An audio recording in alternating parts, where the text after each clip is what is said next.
Podríamos decir que la cultura de nuestro tiempo, cómo es en su aspecto subjetivo, es decir, cómo determinadas experiencias configuran nuestra subjetividad. Y yo no pretendo hacer una descripción desde mi punto de vista subjetivo, porque entraría dentro de lo puramente opinable, es mi modo de ver, pero lo que yo quiero es recoger lo que dicen toda una serie de estudiosos, de antropólogos que expresamente están reflexionando sobre el cambio del mundo de la globalización y que tratan de dar concepto a lo que nos está pasando. Lo que quiero decir es que ofrecen una imagen no solo muy negativa, sino muy inquietante de la sociedad actual. Mi propio sentimiento ante esas aportaciones que hacen estos autores es un poco de incredulidad. Por muy científicos que pretendan ser, la imagen que nos dan de nuestra sociedad, pues se corresponde, según ellos, con lo que vemos o vivimos alrededor nuestro. Pero nosotros siempre procuramos echar balones fuera. Dice, bueno, estas características son las que ocurren no aquí en España o aquí en México, sino en esos países raros del norte, que suelen ser Dinamarca, Suecia, a lo mejor algo de Alemania. Pero no, se refiere un poco a la dimensión del mundo occidental en general. Y nosotros, por otra parte, no creyéndonos exactamente lo que está ocurriendo, decimos, bueno, esto les ocurre a los jóvenes, pero nosotros ya estamos hechos de otra manera. No, también nos ocurre a nosotros. Es decir, nada más que vemos este tipo de cosas, vemos que no es algo que les pasa a los demás, sino que nos pasa a nosotros mismos.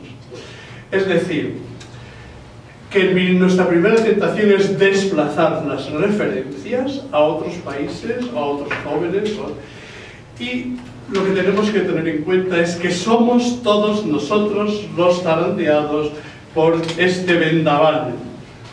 Y precisamente una de las cosas más peligrosas es que ante estas situaciones un poco incomprensibles para nosotros, propendemos a tener compromisos de carácter voluntarista. Es decir, que nuestras opciones dependen de nuestra voluntad y no de nuestra comprensión o de nuestra inteligencia. Lo que nos ocurre es que ante la incertidumbre, sobre todo de criar un hijo, lo que hacía mi mamá conmigo, y eso es sagrado. Entonces, ciertamente, precisamente porque hay una orientación descontrolada de nuestra sociedad, se están tomando toda una serie de medidas que tienen este carácter estrictamente voluntarista. Entonces, los estudios que utilizamos tienen validez no porque tengan un apoyo estadístico, sino porque tratan de ofrecernos una comprensión, un modo de comprender lo que está ocurriendo y que sabemos los motivos por los que ha ido cambiando enormemente la sociedad, ¿no? En primer lugar, de lo que ha transformado la segunda mitad del siglo XX es el acceso de la mujer al trabajo.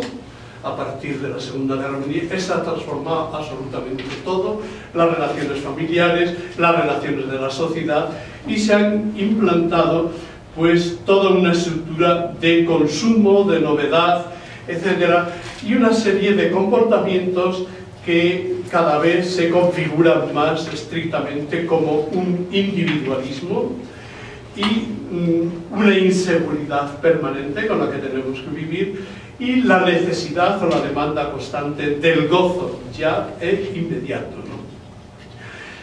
Entonces, la primera parte vamos a describir, ¿no?, esta sociedad, y segundo, los soportes que puede contar el individuo ante esta incertidumbre.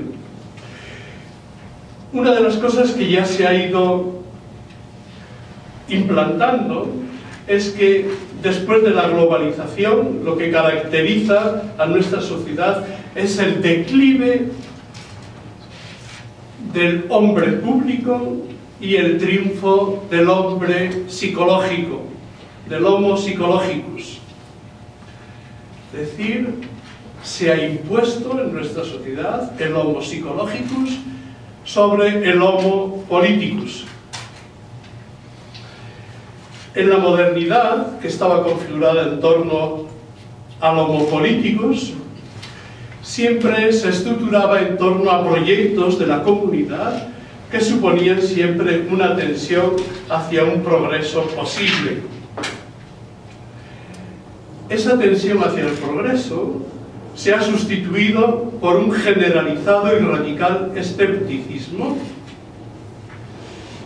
que denota una general desafección de la participación política y una recuperación del subjetivismo y de la dimensión privada. En todos los sitios se habla despectivamente de las clases políticas, de las corrupciones generalizadas, pero podemos decir que la clave auténtica y verdadera es que en esta sociedad del consumo cada vez va perdiendo relieve el compromiso social y comunitario para adquirir solamente el compromiso privado e individual de los propios intereses y la propia satisfacción. Todos los autores señalan que el punto de convergencia de esta sociedad posmoderna o globalizada es la derivación subjetivista, y todos denuncian un déficit de solidaridad, de pérdida de comunidad.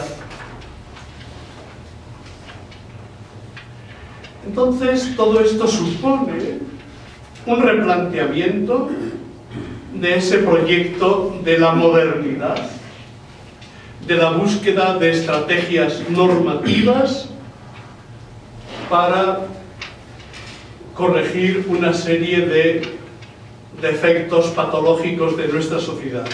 No. Aunque todos vivimos en sociedad, todos estamos viviendo como una justaposición de individualidades. Entonces, desde la perspectiva psicológica, el yo, insisten todos los sociólogos, con distintos lenguajes, se caracteriza por una vocación autoafirmativa ilimitada. El individuo actual se retrae en una especie de soledad atomística que lo separa del otro, aunque sin aislarlo del mundo. El mundo es el escenario imprescindible para la autorrealización narcisista. Entonces detengámonos en esta palabra, narcisismo. Según todos los esquemas freudianos del psicoanálisis, el narcisismo es una fase infantil del desarrollo absolutamente necesaria para adquirir confianza y autoestima en la propia valía. Absolutamente. Pero es una fase. Después de esa fase hay que ir descubriendo al otro, etcétera, etcétera. Pues bien, entonces, ¿cuál es una de las patologías de nuestra sociedad? Que esta dimensión narcisista, es decir, que todo se me debe, que todo está centrado en mis necesidades, en mis demandas, pues es una característica que define a los hombres y mujeres adultos de nuestra sociedad. Tanto Zygmunt Bauman como Christopher Lasch, ¿no?, uno polaco en Inglaterra y el otro inglés, ¿no?, nos hablan de esta dimensión. Es decir, este narcisismo nos lleva, en primer lugar, a una pérdida de la verdadera identidad y a la fabricación de identidades falsas, espontáneas, efímeras, superficiales. Es decir, fabricamos nuestra identidad según las demandas del entorno en el que estamos viviendo. Entonces, la sociedad mercantilista, liberal en la que vivimos, nos ha llevado a esta lógica del aislamiento, del individualismo. Cada vez es más grande esta tendencia particularista. Y esta tendencia particularista o esta emancipación de la comunidad conlleva a sí misma la pérdida de criterios universales de valor. Los criterios universales de valor son para la comunidad, en cambio para el individuo los criterios los pongo yo. La ética se individualiza en la misma proporción que lo hace el sujeto y deja de operar precisamente allí donde es necesaria su efectividad, en la conformación de comunidades o en los modos de convivencia. Es decir, convivimos según los intereses estrictamente particulares. El tema de la identidad. Podríamos decir que en la filosofía clásica, y sobre todo llegamos a uno de los autores esenciales en este tema de la identidad, que es Schelling, se consideraba como una categoría fuerte.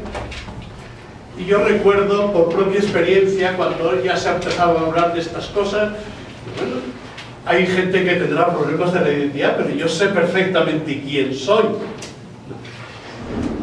Entonces me he ido convenciendo de que yo estaba equivocado. Concebíamos la identidad como una categoría fuerte, casi con caracteres sustancialistas, ¿no?, que garantizaban la continuidad del individuo. Es decir, considerábamos como el núcleo mismo de la subjetividad, ese yo continuo o esa identidad. Entonces llegamos ahora a la conclusión de que la identidad es una construcción social, es el resultado de todo un proceso. Es decir, que los individuos vamos construyendo nuestra identidad a través de todo un proceso de hibridación. Ahora todo es plural, todo es mestizo, y entonces la identidad la vamos construyendo siempre de un modo convencional. Es decir, es el resultado cambiante de diferentes y continuas opciones sociales y culturales. Es decir, la pérdida del sentido de pertenencia comunitario lleva también a la pérdida de esta pertenencia histórica y a la pérdida de esta capacidad de proyección de futuro. Las propias acciones se ven desconectadas de efectos futuros y lo que predomina fundamentalmente es la categoría del presente. Aquello en lo que yo estoy metido ahora, sin una continuidad ni del individuo, ni de la comunidad, ni tampoco una pertenencia histórica. Es decir, el sujeto contemporáneo pierde todo asidero con algo así fijo como su identidad. Esta es algo cambiante, superflua y maleable. Esto lo dice Bauman repetidamente. Se vive el presente, pero al parecer no se tiene asidero en él, como si la vida transcurriera sin hacer historia. Y buscar una identidad se convierte en una empresa desesperada, dispuesta a adoptar cualquier molde prefabricado y hacerlo lo más rápidamente posible. Esa búsqueda o esa preocupación tan grande que hay hoy por las identidades se debe expresamente a la pérdida de la comunidad. Antes estábamos en una comunidad, cada uno sabíamos nuestra identidad, nuestro papel, nuestra función, Hoy todo eso es absolutamente, podemos decir, fluido.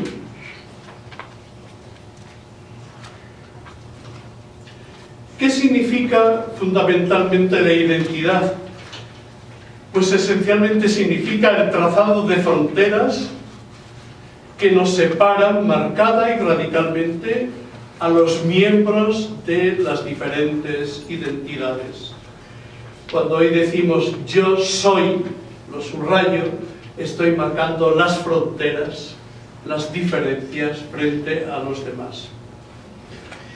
Pero por otra parte, la precariedad de la construcción solitaria de la identidad impulsa a los constructores a buscar perchas en los que colocar todos los temores y todas las ansiedades. Y todos vamos buscando una serie de ritos de exorcismo en compañía de otros individuos. Aunque la sociedad, podemos decir, es muy individualista, no es egoísta, no es solitaria, necesitamos siempre la compañía de otras identidades, porque se suele hablar del individualismo psicálico. Pues bien, entonces vamos a ir dando algunos pasos más.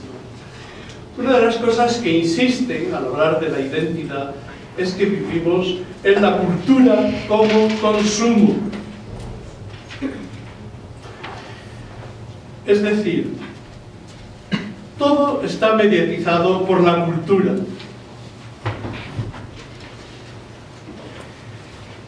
Y es lo que se nos transmite a través de los medios de comunicación. Cuanto más y mejor comunicado está el hombre, tanto más aislado puede llegar a sentirse. La clave de esta aparente paradoja es que la comunicación no está ya en función de la relación y la comunidad, sino en función del consumo, es decir, la satisfacción de necesidades, y puede ser capaz de proporcionar distanciamiento más que vinculación. Las comunicaciones están en función del consumo. Entonces, la publicidad tiene la función seductora de producir. La cultura se ha convertido, podemos decir, en un producto más. La cultura ya no tiene que ver con el proceso de formación o configuración de la identidad o personalidad, o con un proceso crítico de emancipación, sino con un objeto de consumo. El dominio de la cultura se ha vuelto indistinto al de consumo. Decía Fernando Savater, filósofo español que tiene tanta sintonía con la vida contemporánea, ¿no? Desde el punto de vista del consumo, todo es cultura. Vivimos en un todo cultural. Dice expresamente, cito un párrafo de él que escribió pues, el año pasado en un artículo, no sé, en El País, pero que lo dice muy bien. Lo más propio de lo que hoy se designa con el vocablo de cultura es ser una esfera en expansión permanente. Los vinos de Burdeos y las obras de arte expuestas en el Louvre, las series de televisión, las carreras de caballos, los cruceros por el Mediterráneo, la gastronomía, los peregrinajes a Santiago de Compostela y los cursos de tango. Todo es cultura. Hay pocos objetos y conductas, si lo pensamos bien, que no pueden encontrarse dotados de una dimensión o de una coartada cultural. Es decir, hoy podemos dedicar nuestro verano a lo que queramos, que siempre es algo cultural. Lo que se llama comúnmente cultura tiene en ese sentido la apariencia de uno de esos almacenes donde los anticuarios hacen coexistir los objetos más heteróclitos, la juxtaposición de los objetos. Las prácticas y los discursos más heterogéneos es el principio mismo de lo cultural hoy. Coexisten en un mismo plano lo antiguo y el último grito, lo popular y lo elitista, lo familiar y lo exótico, etc. al mismo tiempo que es un cajón desastre, sometido a un principio de equivalencia estricto, imposible de jerarquizar.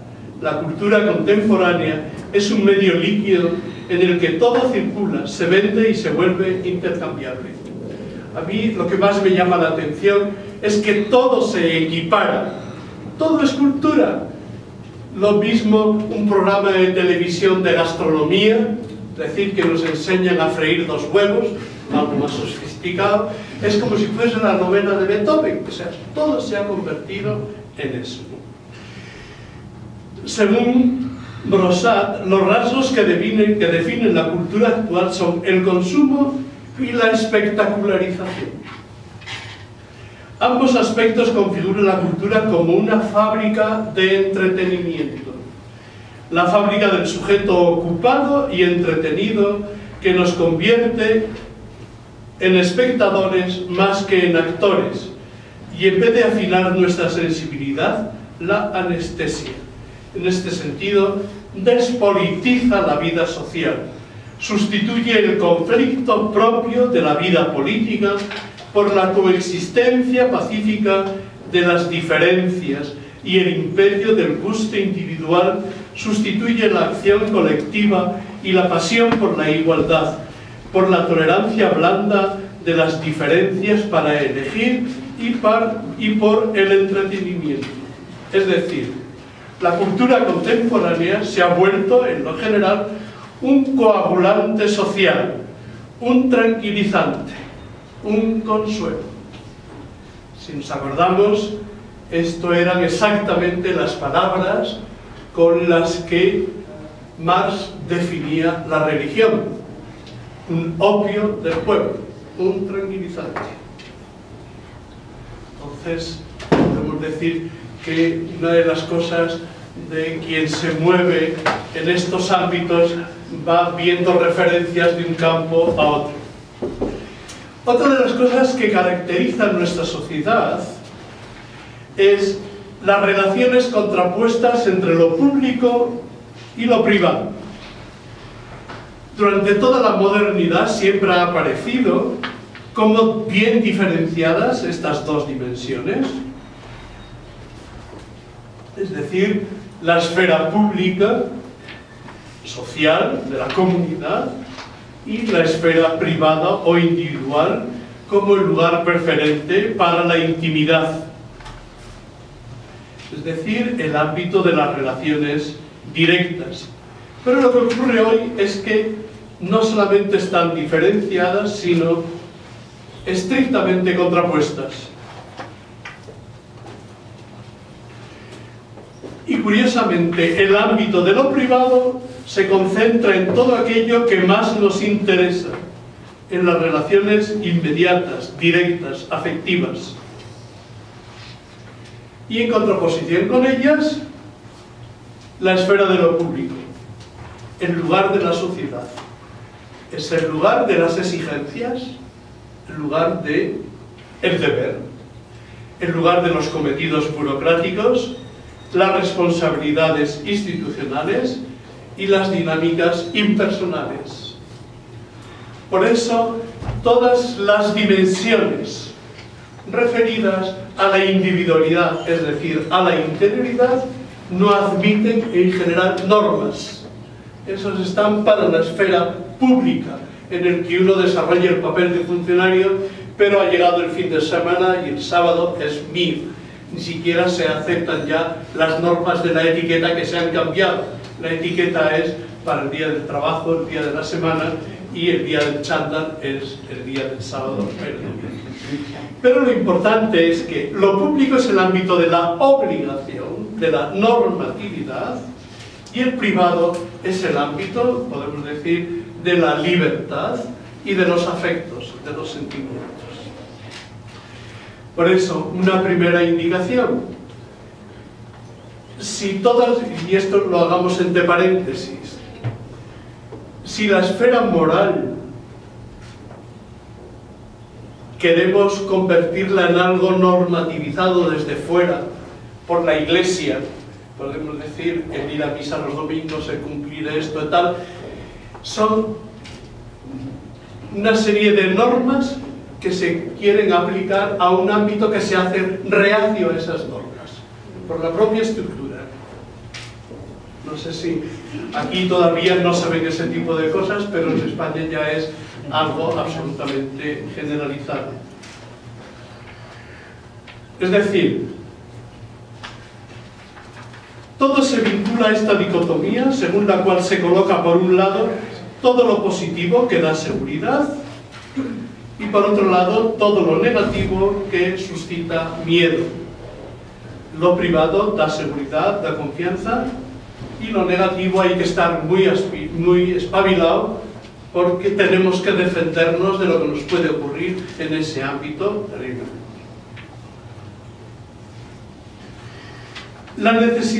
Y luego, bueno, otra de las cosas es que en el ámbito privado, donde es el individuo narcisista, una de las cosas que necesita el individuo es ponerse en relación.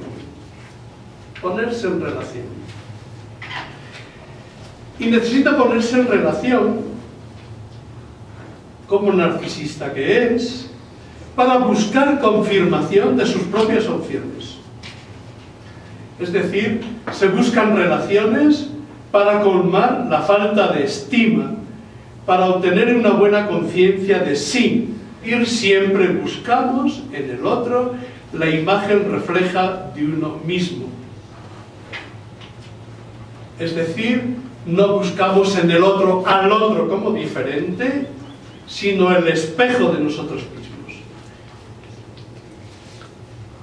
Por eso el encuentro nunca es verdadero.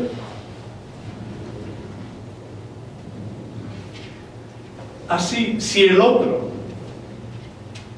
no corresponde a la propia necesidad de confirmación o la contradice, se rompe esa relación. Con un solo interlocutor es mucho más fácil la complacencia o la manipulación que le da la razón, le secunda y lo elogia. Pero hoy puede encontrar satisfacción, ¿no?, en la confirmación que me da una persona y mañana otra persona. Es decir, las relaciones no son fuertes. Las relaciones son la confirmación de las propias opciones. Por eso, con tanta facilidad, se cambia de amigos. Por eso, dice Bauman, más que verdaderas relaciones hay conexiones. Hoy estamos conectados. Siempre que sentimos esta conexión, esta identificación íntima, se inicia un proceso de enamoramiento que siempre tiene un componente de pretensión de ser totalizante e idealizante, pero siempre se tiene que realizar en ese ámbito realista que supone que las relaciones admiten todo, emociones fuertes, pero excluyen el compromiso. Es decir, a las duras y a las más, cuando deja de cumplir su función, sin ningún dolor, se prescinden de eso, se dejan de estar conectados. Es decir, es muy diferente a lo que nosotros entendíamos o entendemos como una relación que es el contrapunto de nosotros mismos. No, se buscan los semejantes. El término conexión, dice Bauman, los hombres y las mujeres hablan cada vez más a menudo de conexiones, de conectarse o estar conectados. Prefieren hablar más de redes, networks, que de relaciones. Parentescos o nociones semejantes que ponen el acento en el recíproco compromiso, mientras que el término red indica un contexto en el que es posible con igual facilidad entrar y salir. Es decir, son dos elementos los que diferencian la conexión de la relación. Una relación siempre tiene pretensiones de ser algo definitivo, sólido. Mientras que una conexión es, mientras yo quiero ver este partido, está enchufada la televisión, podríamos decir, ¿no? Entonces, con un estilo así, sin compromiso, que se excluye en toda relación personal, ¿no?, es imposible mantener este carácter definitivo de las relaciones. Entonces vamos a ver todo esto que hemos ido viendo desde una perspectiva social a una perspectiva psicológica. Yo en esto me he apoyado, o sea, socialmente hemos utilizado el material de Christopher Lasch y de Bauman, ¿no?, en términos generales, y vamos a verlo desde psicoanalistas. Fundamentalmente utilizamos a Elena Pulcini, que ha estudiado, una psicoanalista italiana, y Caruso, que han estudiado todos estos temas. Es decir, ¿cuáles son las características que configuran una personalidad narcisista? Dos rasgos contradictorios: la prepotencia y la debilidad. La búsqueda de admiración, a la que nos hemos referido anteriormente, esconde siempre el deseo de que el individuo suscite siempre una buena impresión de sí mismo. Por eso, siempre muestra a los demás, sobre todo los amigos, no los propios errores y defectos, sino solo aquella parte de sí mismo que esperan ver confirmada, alabada. Entonces, tal prepotencia del individuo es perfecto y siempre se muestra así, es signo de la dependencia de los otros y de su juicio. Esta relación pura con su rechazo de la dependencia, a favor de esta conexión en red, no permite a la persona desarrollar esa capacidad de vivir dificultades. Toda la diferencia es percibida como una amenaza y por lo tanto hay que desconectarse de ella.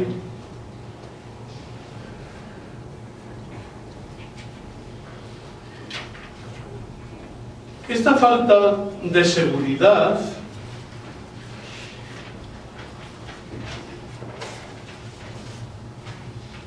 está buscando siempre nuevas formas de tolerancia, que siempre se concreta en las 1000 formas de huida del sufrimiento que toda relación comporta.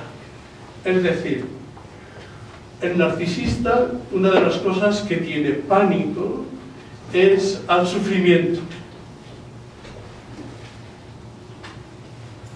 Por ejemplo, la indeterminación del futuro, y esto siempre produce un cierto pánico. Hay que rechazar ese tipo de relación, hay que neutralizar ese futuro. Es decir, una de las características de esta personalidad narcisista es la incapacidad de afrontar dificultades e imprevistos. Es decir, esta insoportabilidad del sufrimiento, que exige siempre los vínculos del amor, son esenciales, ¿no?, pues hacen imposible la práctica de la fidelidad y del compromiso. Es decir, ¿cómo funcionan todos estos sujetos? Todos los individuos pueden establecer una sincronía, incluso con emociones muy fuertes, una relación muy cercana, muy íntima, pero a la vez nada comprometida y nada vinculante. Muchas veces en esas relaciones se excluyen expresamente. Estamos juntos mientras estos duren. La institución es la barrera de las plazas de toros. Ver los toros desde la barrera, es decir, ver el espectáculo sin que me afecte lo más mínimo. Allá el torero con el toro, pero yo lo único que veo es la dimensión estetizante desde la distancia y que lo utilizamos en la expresión ver los toros desde la barrera. Entonces, a mí me llama mucho la atención, ¿no?, cuando las relaciones afectivas que se establecen entre estos individuos narcisistas tienen un carácter puramente estetizantes.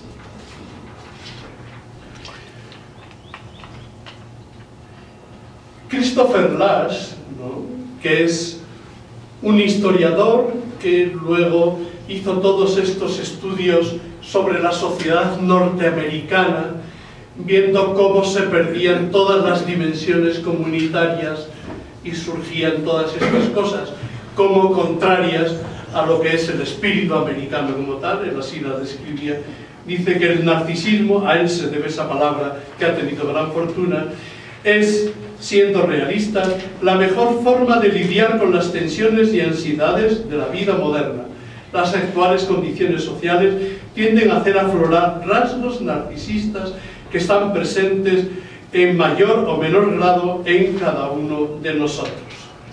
Desde esta imagen, ¿qué es lo que ocurre?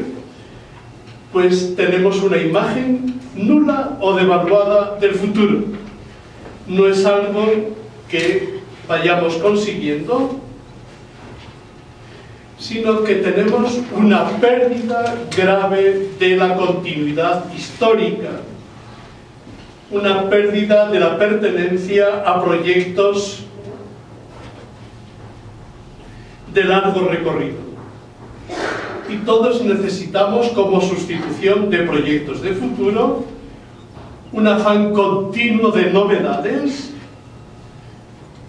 y una avidez insaciable de experiencias emocionales fuertes.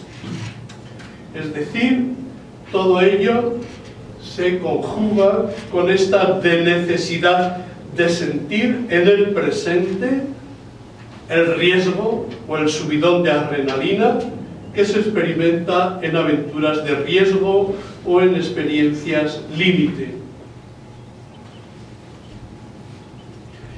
Esta personalidad narcisista tiene una fuerte tendencia, dice Igor Caruso, a la introspección y al conocimiento de uno mismo, al cuidado de la propia salud mental y corporal. Es decir, mantiene un escrutinio ansioso de sí mismo.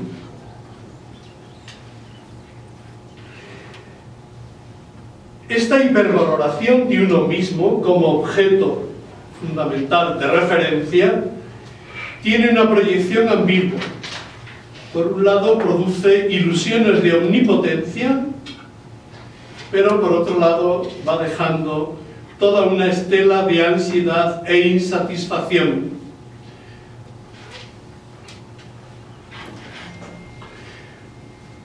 Y toda esta estela va dejando toda una escalada de indiferencia hacia los demás y hacia el futuro. Y por otro lado, como culmen, el sentimiento de un enorme vacío.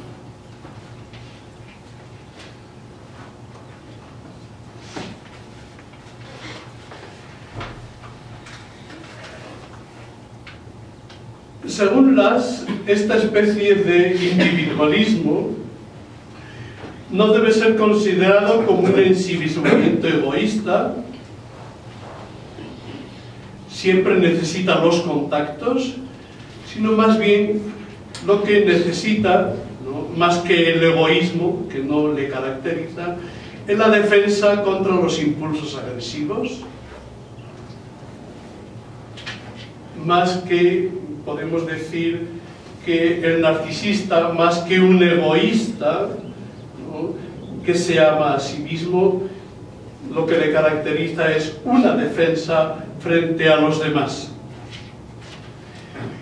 Lo que le caracteriza es la pérdida de sentido y de continuidad histórica y de pertenencia a proyectos de largo plazo.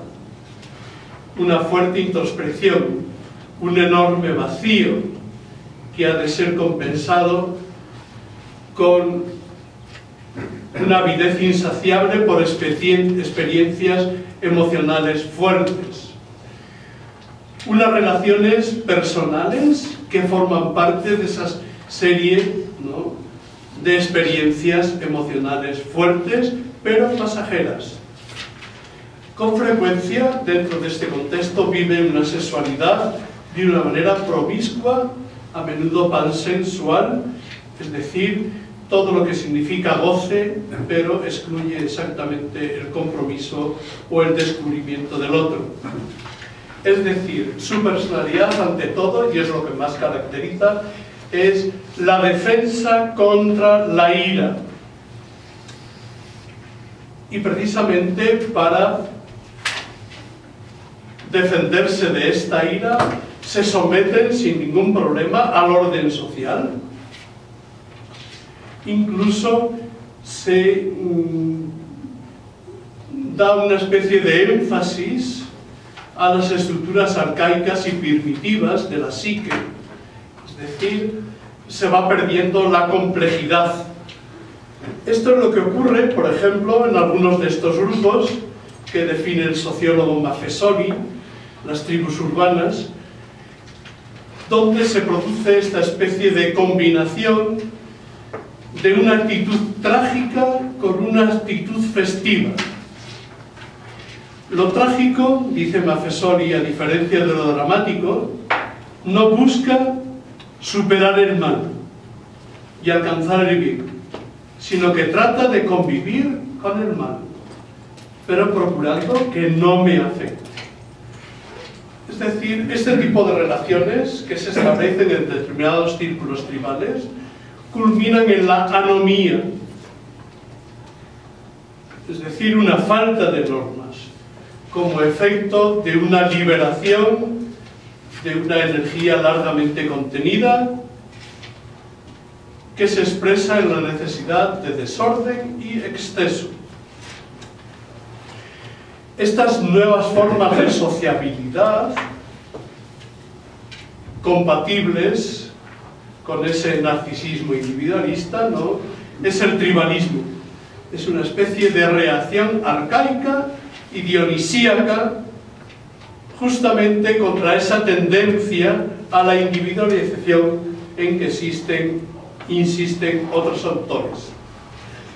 Siempre se rechazan todas las normas institucionalizadas de convivencia y se trata de crear vínculos de pertenencia e identificación vinculados a las dimensiones personales más que a las normas sociales. Es decir, tanto el individualismo como el gregarismo tienen a concluir todos ellos, son dos caras de la misma moneda. No son dos fenómenos alternativos, sino que con frecuencia son complementarios. Y aquí es donde se marcan las grandes tendencias actuales que hay a todos los fenómenos eventuales de gregarismo. Es decir, toda una serie de formas de acumulación, es decir, que responde a las tendencias tribales y que desvinculan a las personas y solamente las unen emocionalmente en torno a un determinado fenómeno. Hay que pensar desde esta característica el fenómeno del fútbol, es decir, que es capaz de juntar a 100.000 personas de una ciudad que no se conocen en nada y tienen una tensión emocional fuerte que comparten todos ellos de modo tribal y a continuación cada uno se va a su casa. Las agrupaciones relacionadas con los deportes o con los festivales masivos de música y sobre todo el fenómeno de las llamadas tribus urbanas, es decir, toda esa serie de grupos de chavales que no tienen, podemos decir, pretensiones objetivas, sino que establecer jerarquías entre ellos y simplemente reconocerse entre sí como iguales. Entonces fortalecen esos vínculos de relación peleándose con la otra banda, etcétera, etcétera. Es decir, que con frecuencia producen disturbios públicos, pero no se organizan ni para robar ni para hacer, a lo mejor ocasionalmente. Bien, y vamos con la tercera perspectiva, la perspectiva filosófica. Es decir, con criterios más simplificados, suelen decir los filósofos que la aparición del actual Narciso parece coincidir significativamente con el caso de las grandes esperanzas colectivas. Ya no hay utopías, ya no hay metas políticas como la sociedad sin clases o del reino de la libertad. Se busca la salvación personal, confusa y sutilmente angustiada, y encuentra su satisfacción, por ejemplo, en los cultos de la New Age, donde un elemento clave es precisamente el de la compartir sentimientos. Muchísimas comunidades neocatecumenales o pentecostales de carácter católico o protestante están apoyadas precisamente en estas demandas de comunicación sentimental y afectiva, más que en el compartir problemas o proyectos comunes. La subjetividad narcisista rechaza compromisos, todos aquellos que no están ligados directamente a la propia autorrealización, y se habitúa siempre a exigir derechos sin contrapartida. Vivimos en una sociedad, lo dice así, lo tipifica así Lipovetsky, après devoir, es decir, desvinculada de deberes y promesas.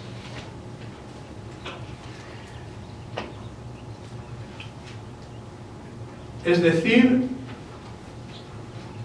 aceptamos compromisos que no comprometen, compromisos renegociables, irrevocables por parte de cualquiera de los contrayentes de ese compromiso. Es decir, todos los compromisos son emocionalmente exigibles, pero siempre revisables al más mínimo cambio de las circunstancias. Ha desaparecido totalmente lo que se llama la ética de la coherencia, que es hermana de la ética de la responsabilidad. La ética de la responsabilidad, como dice Hans Jonas, está apoyada en dos puntos: conocer y poder. Es decir, el punto simbólico es el neonato, que lo tenemos en las manos, y sabemos inmediatamente por intuición de que la vida de ese ser depende de nosotros. Y nosotros tenemos el poder de continuar. Bien. Es decir, desaparece esa ética de responsabilidad frente al otro, pero incluso de la coherencia ante uno mismo. Desaparece esta ética para quedar diluida en una especie de cambio endógeno y enfermizo de las preferencias individuales. Es decir, la identidad personal no está atada a las elecciones pasadas por coherencia, ni obligada a mantener una fe y una constancia en los proyectos.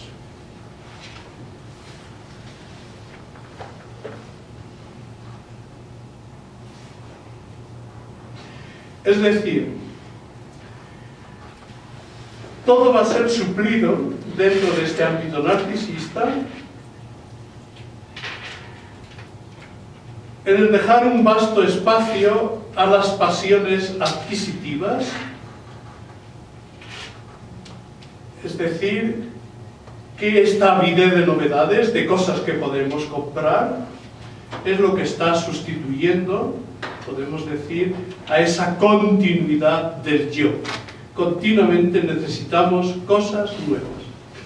Y por eso tipifican esta realización de la subjetividad con lo que se llama el yo múltiple. Hoy día se habla cada vez más del derecho a vivir varias vidas. Es decir, ¿por qué yo voy a casarme con un señor toda la vida con fidelidad?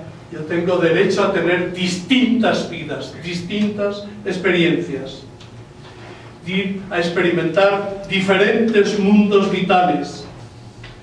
Es decir, todo esto exige que vamos teniendo un yo múltiple, maleable, que alterna con desenvoltura una y otra versión de sí mismo, que desea experimentar vidas paralelas sin ninguna obligación de reforzar la propia identidad o declinar la propia coherencia. Por eso se habla de múltiples mundos vitales. Nos hemos acostumbrado, ¿no? Esto, podemos decir que si tenemos que la vida normal del año está marcado por el aspecto público, llegan vacaciones, tenemos derecho a nuestras vidas múltiples. Por eso se habla con muchas expresiones de un yo modular, un yo que está distribuido siempre en diferentes yoes. Por eso se habla también de la expresión un yo dossier, un yo patchwork. Todos, podemos decir, son modos de suplir al yo auténtico. El yo auténtico no es ni más ni menos que una percha para todas esas identidades adquiridas. Es lo que dice Goffman, que es precisamente el que empezó a investigar los aspectos de la presentación en la vida cotidiana. Entonces, ¿con qué nos encontramos? La teatralización del yo. Remo Bodei, el filósofo italiano,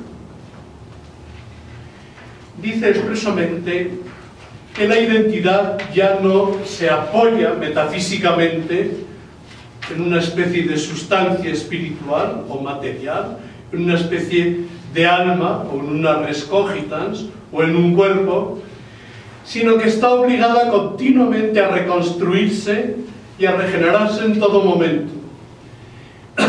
Entonces el yo, la identidad, el alma, pasa a ser una función, es decir, una actividad. Es decir, ¿en qué consiste esa actividad? En la presentación del yo, en la teatralización de la vida.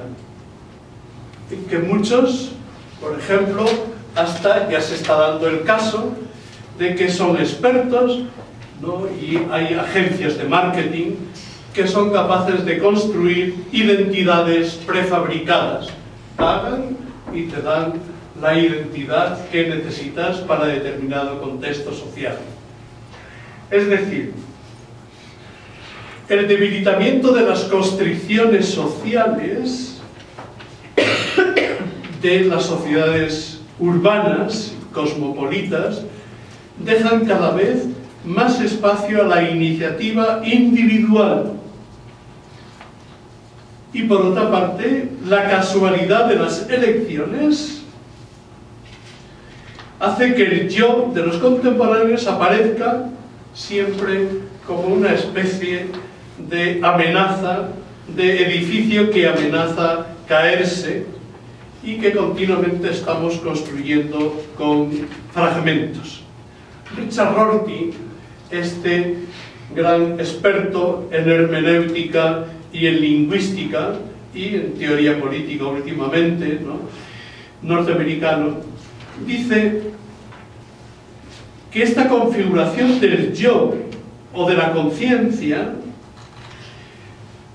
hemos llegado en el más puro sentido nietzscheano a que nosotros mismos somos los creadores de la identidad. Dice, cualquier constelación de eventos aparentemente casual puede dar tono a una vida o puede ser el origen de un imperativo al que ésta será sometida. Un imperativo no menos incondicionado por el hecho de ser inteligible al máximo solo para una única persona. Es decir, lo que caracteriza es una conciencia componencial que se va construyendo de componentes, abierta, con yos muy asemejados, que continuamente exige una recombinación, pero que no siempre existen el esfuerzo de sostener estas disonancias cognitivas. Es decir, terminan por necesitar un apoyo en las cosas y convertir la individualidad en una especie de nudo de la red planetaria. Es decir, los soportes más habituales que tenemos son refugiarnos en las cosas que consumimos o convertirnos en nudos de toda una comunicación en red. Continuamente ser transmisores de noticias de unos y a otros. Pero en este contexto, si estas son las opciones más normales, podemos decir que hay otros soportes para esa subjetividad. El creador de esta palabra soporte es un psiquiatra italiano, profesor en la Universidad de Lille. Es decir, un individuo siempre trata de construir el proyecto de sí mismo dentro de un determinado contexto social. ¿Qué son los soportes? Recursos que utiliza para poder ser él mismo. Todos estos soportes han de tener elasticidad, es decir, son una serie de recursos para que el individuo no sea engullido por el mundo social, y lo mismo que es engullido es expulsado. Es decir, el mundo social siempre actúa sobre nosotros relajadamente, siempre de un modo variable. Las crisis que llegan al sujeto son siempre las crisis de incertidumbre y ambigüedad. ¿En qué consiste esto? Llega un momento en que ya no sabemos distinguir lo que es correcto o incorrecto. En la época global se desdibujan las fronteras y, como dice Bauman, el mundo como un lugar de inestabilidad, de cambios desprovistos de una dirección coherente, es espontaneidad perpetua y experimentación, con unos resultados inciertos y esencialmente imprevisibles. Esto es lo más contrario a la imagen del orden. Remo Bodey dice que lo que caracteriza a nuestro tiempo es la incertidumbre. No es que sea malo, es que sea bueno, no. Es que es incierto. Lo que caracteriza a nuestro mundo es continuamente la ambigüedad. Y la ambigüedad es lo que peor puede soportar nuestra subjetividad. Entonces, ¿cuáles son los soportes? Pues como dice Christopher Lass, en la sociedad actual, la individualización, la retracción en uno mismo, no es una elección, es un sino, es algo a lo que estamos destinados. Cuando hay incertidumbre, buscamos el sostén, que no es otro que el amor a sí mismo. Este amor a sí mismo es una pasión de múltiples ramificaciones y en cambio constante. No es propiamente un resorte en la que pueda apoyarse el individuo, sino todo lo contrario. Este amor a sí mismo se da cuenta de que ese recurso es increíblemente variable y que en definitiva queda restringido al mero aquí y ahora. Es decir, el individuo actual sufre todas las patologías de la ilimitación de su omnipotencia, todo lo puede, y a la vez de la inseguridad total. Por eso, con frecuencia, ante las dificultades, se llega a la negación de la realidad. La negación de la realidad, dice Freud, es una sutil autodefensa del yo. Es decir, el no querer ser capaces de ver los riesgos que nos rodean, el no querer ser emotivamente afectados por ellos. Esto explica en gran parte la ausencia de miedo. Necesitamos continuamente una anestesia permanente para todo aquello que podemos definir como indeterminación del sujeto, como angustia entendida como un estado genérico de ansiedad frente a las amenazas indefinidas. De ahí que se dan toda una serie de patologías que tienen una pretensión defensiva, que pueden traducirse en formas persecutorias, en la búsqueda de chivos expiatorios, como los emigrantes, toda esa serie de cosas. Pero ¿cuál es el refugio más frecuente que utilizamos? Es un recurso, es un resorte, la interacción virtual. Es decir, ese mundo paralelo que es Internet. Y particularmente los diferentes foros de comunicación y autoayuda en los sitios web, creados en la red como marcos de interacción social. Esos son los lugares virtuales donde el mundo se reúne para ayudarse el uno o al otro, pero con una serie de características. Cada uno ha de ser presentado con una apariencia o con un perfil, es decir, con una imagen artificial de sí mismo. Goffman dice expresamente que esto es muy importante. Es una imagen de ficción creada, pero que es el modo de presentarnos. Estadísticas recientes indican que el 35% de los menores de 10 a 18 años son usuarios de las redes sociales, Twitter, Facebook, Yahoo, Respuestas, etc. Todos ellos tienen 2 o más perfiles. No digamos las personas mayores, que actúan con intenciones más... Es decir, puede dar uno perfectamente la imagen de que es un catedrático de Derecho, si la puede mantener, o la imagen de lo que sea. Es decir, todo en función de las respuestas. Esto está dando lugar a que se establecen muchas relaciones personales y afectivas a través de imágenes de ficción. lo cual esto es algo muy importante.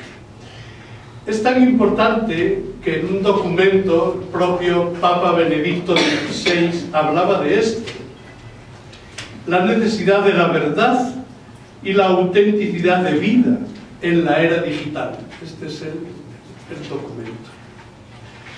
¿Quién es mi prójimo en este nuevo mundo? En el mundo de las redes sociales. Estas redes pueden ser expresión de una búsqueda sincera, de un encuentro personal con el otro, pero llama la atención sobre sus riesgos. Pero ven muchos refugiarse en una especie de mundo paralelo, de estar menos presente con las personas de la vida diaria y caer en la dispersión, dado que nuestra atención está fragmentada. El anhelo de compartir, de establecer amistades, implica el desafío de ser auténticos, sin ceder a la ilusión de construir artificialmente el propio perfil público o una imagen que lleva a la autocomplacencia. El contacto virtual, dice el documento del Papa, no puede y no debe sustituir el contacto humano directo. Pero la virtualidad no afecta solamente a los sujetos, a los perfiles de los usuarios, sino también a los mismos contenidos. Por ejemplo, uno puede hacer una pregunta y obtiene muchísimas respuestas. ¿Qué valor tiene una respuesta respecto de otras? Entonces, uno, ¿qué respuesta escoge como válida dentro de las 100? La que es imagen de mí mismo, o sea que en realidad no son respuestas. Una pregunta suscita cientos de respuestas que son valoradas por otros usuarios, lo que lo hace relevante la respuesta no por su verdad, sino por su interés u otros motivos. Así el individuo recibe una guía para sus problemáticas cotidianas y a la vez satisface su necesidad de sentirse útil ayudando a otros sujetos.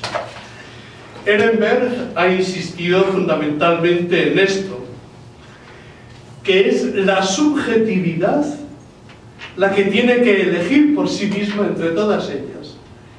Pero para esas elecciones no cuenta con ninguna referencia de una historia, de unos criterios, absolutamente nada. Es decir, que es una libertad absolutamente preferencial, pero sin ningún criterio. Las respuestas que aparecen en estos foros, presentadas como respuestas reales de gente real, interpretan la realidad de una manera abierta y distinta de las respuestas que antes se podían obtener de las instituciones sociales que conformaban los grandes relatos y que procuraban servir de guías existenciales del presente, explicación del pasado y orientación al futuro. En este sentido, las respuestas, más que un verdadero soporte en quien apoyarse, contribuyen a explicitar la desorientación y el desamparo del propio sujeto. En este sentido, Martuchelli señala que solo puede ser un verdadero soporte la referencia personalizada al otro como referencia real de reconocimiento y alteridad. Y ahora vamos con otro soporte en el que insiste fundamentalmente el filósofo Remo Bodei: los psicofármacos. Es algo imprescindible en nuestra sociedad, los psicofármacos. En un célebre libro de él que se titula Hacia humanos de criadero, habla de este recurso fundamental que se ha hecho imprescindible y que no tenemos conciencia de lo que significa. Señala que los fármacos psicotrópicos y la acción de las biotecnologías no solo están cambiando la denominada naturaleza humana, sino también las relaciones sociales, familiares e incluso la política. Tras constatar que vivimos bajo una creciente e inevitable mercantilización en todos los dominios de la experiencia humana, se pregunta cómo se sitúa el sujeto contemporáneo cuando tal consumo penetra territorios hasta ahora sagrados y restringidos al ámbito privado. el alma de cada uno es tranquilizada con productos psicofarmacológicos cada vez más eficaces en la tentativa de domesticar el miedo, la tristeza, la angustia, el pánico, la depresión, síntomas de la modernidad. Esta misma alma empobrecida es la que vaguea de psiquiatra a libro de autoayuda, de programa meditativo de televisión, al remolino alienante de la industria del entretenimiento y en búsqueda de una paz o anestesia que la hacen presa fácil de los discursos medicalizantes y medicamentosos que transforman la subjetividad en cosa y la mente en cerebro, a la manera del pseudopositivismo materialista científico. Es decir, cada vez son más importantes para las industrias farmacéuticas aquellos fármacos psicotrópicos que influyen en el estado de ánimo de un determinado modo, por ejemplo, son de la familia del Prozac, provocando una sensación de bienestar y evitando sobre todo el ansia. Nos está recordando que estamos asistiendo a lo que Aldous Huxley llamaba el mundo feliz. Es decir, ese mundo en el que los hombres se fabricaban en probetas con la fin de producir una jerarquía y a través de estos productos todos están contentos. Nadie se lamenta de su situación porque consumen la droga que se llama soma. Es decir, se trata de producir hoy cada vez más fármacos psicotrópicos que no tengan efectos secundarios. Es decir, elementos que eliminen el descontento, el malcontento, como diría Maquiavelo. Es decir, que se mantenga una psicología feliz, eludiendo todos los problemas. Es decir, todos los elementos psicotrópicos tratan de eliminar los elementos trágicos de la vida. Es decir, en este mundo medicalizado tratamos de limitar todos los elementos desagradables.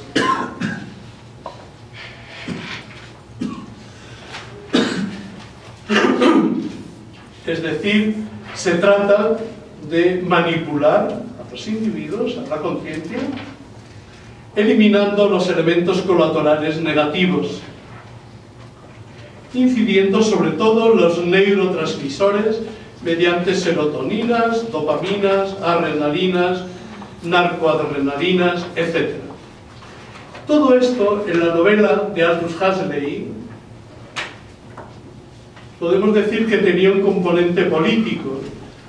Se suministraban estas medicinas para que en una sociedad jerarquizada, diferente, el Estado controlara el contento de todos y se neutralizaran todas las protestas. En la reflexión de Raymond Bodey dice, ¿quién está haciendo esto hoy día? No lo están haciendo los Estados, no tienen ningún interés.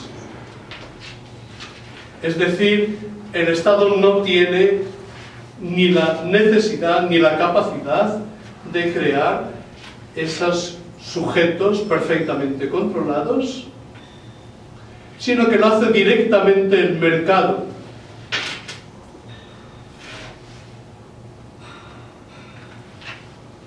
Es decir, el mercado es el que está induciendo a los individuos a no pensar en nada comprometedor, a contentarse con los beneficios que tiene, toda esa serie de beneficios que en definitiva más que el goce es el no sufrimiento. Bien, tras esta descripción hay un elemento clave y fundamental, es decir, cuando fallan estos soportes se evidencia la debilidad de la subjetividad. con una enfermedad que se llama hoy la sensación de vacío. Hay un psiquiatra italiano, Recalcati, que insiste fundamentalmente sobre los síntomas de la clínica del vacío. Este psiquiatra es un lacaniano que trata de darle la vuelta precisamente a los análisis tradicionales freudianos. Y contrapone, podemos decir, la psiquiatría tradicional con las experiencias actuales que tienen hoy. Dice, toda la psiquiatría tradicional de Freud está articulada en torno a lo que podríamos decir la clínica de la falta. Es decir, el tener un deseo que no es satisfecho. Es decir, un deseo sexual y uno tiene toda una serie de componentes psiquiátricos que sustituyen ese deseo bloqueado. Es decir, todas las neurosis son expresiones de deseos bloqueados y entonces toda la terapia es la reconducción, ¿no?, de ser consciente de ese bloqueo que impide la expresión, y el propio conocimiento es el que va sanando. Pero dice, ahora no están llegando a los hospitales neuróticos, es decir, gente que no puede realizar su deseo. Lo que están llegando es gente que no tiene deseos, gente que se tipifica todo como clínica del vacío. Y dice expresamente, cito aquí, en efecto, la clínica de la falta es una clínica del deseo inconsciente, de la represión y del retorno de lo reprimido, del síntoma y de la división del sujeto. Es una clínica que encuentra su terreno de abonado en las formaciones del inconsciente. Lo que constituye su centro es la pasión del deseo, como pasión que toma cuerpo, como Lacan nos lo ha indicado, de la falta de ser que habita en el sujeto. En este sentido, la clínica de la falta se puede enmarcar en la clínica clásica de la neurosis. Con la tesis de la existencia de la clínica del vacío, no se pretende definir una nueva estructura, sino un aspecto crucial de la clínica psicoanalítica contemporánea. Los denominados nuevos síntomas, anorexia, bulimia, toxicomanía, ataques de pánico, depresión, alcoholismo, aparecen como efectivamente irreductibles ante la lógica que preside la constitución neurótica del síntoma. La clínica del vacío se refiere a esta irreductibilidad. Los nuevos síntomas parecen definirse no tanto a partir del carácter metafórico, enigmático y cifrado que adquiere el retorno de lo reprimido como agente de la división del sujeto, sino más bien a partir de una problemática que afecta directamente a la constitución narcisista del sujeto y de una práctica de goce, como es evidente si se piensa en la bulimia y en la toxicomanía, que parecen excluir la existencia misma del inconsciente, en el sentido de que ese goce no se inserta en el intercambio con el otro sexo, sino que se configura como un goce asexuado, producto de la técnica y de la química fácil de conseguir en el mercado y vinculado a una práctica pulsional determinada. Aquí es lo que podemos decir. Las enfermedades tradicionales psiquiátricas se refieren a la falta de un deseo reprimido que siempre está vinculado con el otro. Ahora se refieren a la falta de goce que no está vinculado a la realización con el otro, sino a la necesidad de ese goce o que no puede satisfacer plenamente esas necesidades autóctonas de goce. Alguno de los psiquiatras viene a llamar expresamente goce 1, es decir, que no es el goce de 2, tradicionalmente. Uno necesita su ración de alcohol, su ración de pastillas, su ración de lo que sea. Entonces dice, las formas en que acuden los sujetos a la consulta son expresión de esta angustia que no logra localizarse en síntomas definidos. Aparecen en muchas ocasiones quejándose de crisis de angustia, de ataques de pánico, de sentimientos de vacío, de cansancio y de falta de vitalidad, de somatizaciones, de dificultades en relación a la comida, de adicciones, de sentimiento de fracaso, de baja laboral por no poder continuar en un ritmo trepidante, de una falta de deseo sexual, de un temor en la actualidad a la pérdida del puesto de trabajo, el cese de las empresas en que trabajan o la pérdida en bolsa de sus ahorros. Todo ello sin que se puedan articular con una causa más inconsciente, al menos en un primer momento. Es decir, también es la clínica en la que se está atendiendo un fenómeno, que son los actos compulsivos, los actos violentos, ocasiones sin motivo, es decir, reacciones inesperadas de individuos que no se pueden relacionar esas reacciones con una red significante en su propia vida, en relación con una biografía. Todos ellos vienen pidiendo soluciones rápidas, pero a la hora de pedirles la descripción de los síntomas no tienen palabras para definirlas. No sé qué, el vacío, o incluso con un nombre demasiado concreto. Es decir, eso que les pasa le han puesto un nombre y se refieren a él, pues oye, mi Manolo, me ha dado mi Manolo, o mi lo que sea. Entonces, el vacío no tiene nombre, el malestar no se puede explicar. Es algo muy común el que le digan que no pueden poner un nombre a lo que les ocurre, a no ser un nombre muy concreto. Es decir, Hugo Breda, ¿no?, insiste fundamentalmente de que todo lo que se refiere al goce queda desvinculado de la relación con otras personas. Son nuevas formas de goce, de satisfacción autónoma, basado pues en las drogodependencias o en la propia realización. Todas estas manifestaciones tan increíblemente vinculadas a las toxicomanías es lo que se llaman goce 1. Y para terminar, hay un autor, ya que es Adam Miller, ¿no?, en que expresa todas estas dimensiones como antiamor. El antiamor expresan, podemos decir, todas estas relaciones de ruptura con el otro. Dice Recalcati que todos los fenómenos de la clínica del vacío son todos fenómenos del antiamor.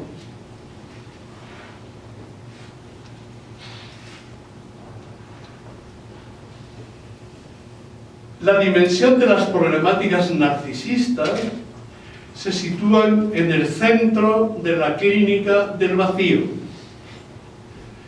En estos casos, el sufrimiento no está ligado al otro, sino que se concretiza en la dispersión de la propia identidad, en la experiencia de un vacío crónico, en la sensación de irrealidad y falta de efectividad, de futilidad, de inexistencia. Es decir, esto es lo que define todas estas personalidades que acuden al como sí, es decir, al falso self, a la falsa identidad, a la ficción, para conseguir una adaptación final que configuran como una interpretación de un papel que tratan de compensar o de enmascarar un vacío fundamental en la construcción narcisista del sujeto. Es decir, todas estas expresiones o esta sensación de vacío adoptan la expresión de una falta de ser que produce un dolor de existir. Es decir, la falta de sentido. Y yo quisiera, para concluir esto, a mí me ha asombrado la negatividad con que presentan todas estas dimensiones. Pero todo el mundo creo que ya conocemos casos en esta dirección y que todo el mundo también conocemos determinados síntomas en cada uno de nosotros. Por eso yo quisiera insistir en que debemos ser muy conscientes del camino al que nos lleva esta sociedad en la que estamos viviendo, y por eso cada vez necesitamos toda una serie de recursos que nos permitan aferrarnos para conducir un poco nuestro